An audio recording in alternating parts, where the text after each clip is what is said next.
to the local paper, the parade would pass down the main street between midday and 12:30, turn left at the tractor dealership, and wind its way onto the showgrounds next to the Elders GM stockyards. This was the first anniversary of the Australia Day fire that had burnt out an area the size of Luxembourg and almost destroyed the town. In fact, the front actually licked at the edges of the high school, destroying a portable classroom. Later, the wind had changed, sweeping unseasonal rains in from the west, but not before emergency services personnel had lost one unit and 2 volunteer firemen. The Shire president had wanted to run the parade on a Saturday, but feelings were still raw in the town, and councillors voted for Australia Day itself, which this year fell on a Friday. The man known as the Bush Bandit had never felt welling pride or sentiment for anything, but he knew how to read emotions. He walked down the main street, stopping to buy a newspaper, a half-litre of milk, a packet of cigarettes that he would never smoke. A banner swayed in the wind, thanking the volunteer firemen. People were lining the footpaths, yarning and joking, cameras ready. Half of them were farmers and their families, and that's who the Bush Bandit was today. A pleasantly smiling farmer dressed in elastic-sided boots and clean-pressed work shirt and trousers.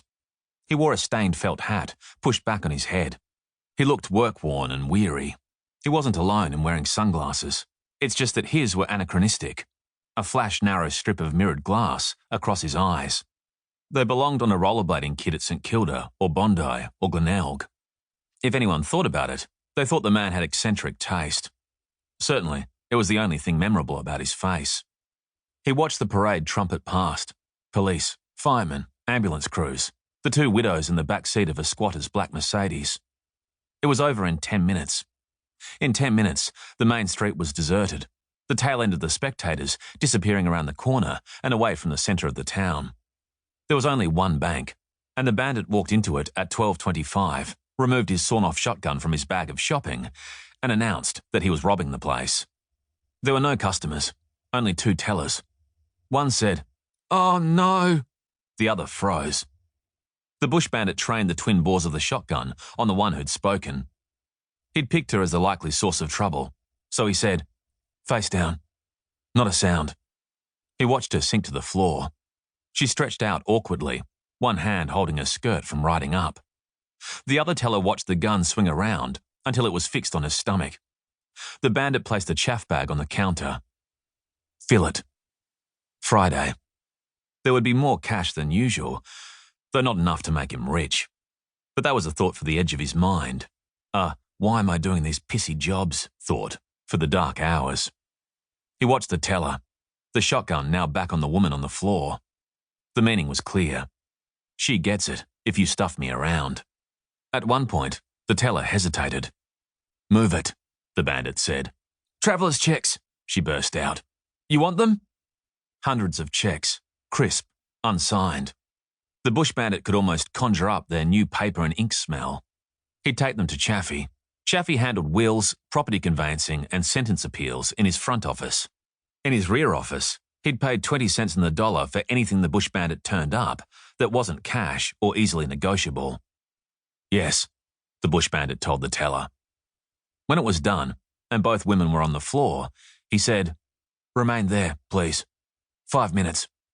One woman nodded. The talkative one said, "Yes," but the man was already gone. The motorbike was on the tray of a farm ute. He'd turned it into a farm bike with mud, dust, dents, a cracked headlamp.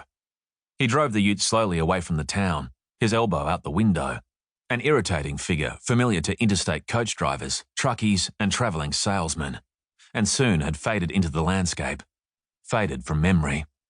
He ditched the ute on a dirt track and switched to the bike. This time it was a Honda, and he'd stolen it in Preston. He ran into a storm, strong winds and driving rain, on the way back to the city, but by evening was in his balcony apartment, looking out over Southgate and the stretch of the Yarra River between the casino and Prince's Bridge. At 8 o'clock, he went out into the storm again and made his way to the casino to see if he could improve on the $12,000 he'd taken today. By morning, he'd have the early edition of the Herald Sun, another Bush Bandit story for his scrapbook. The Bush Bandit. That was his public name. Ray or Raymond. Those were the names his mother and father, both now dead, had called him.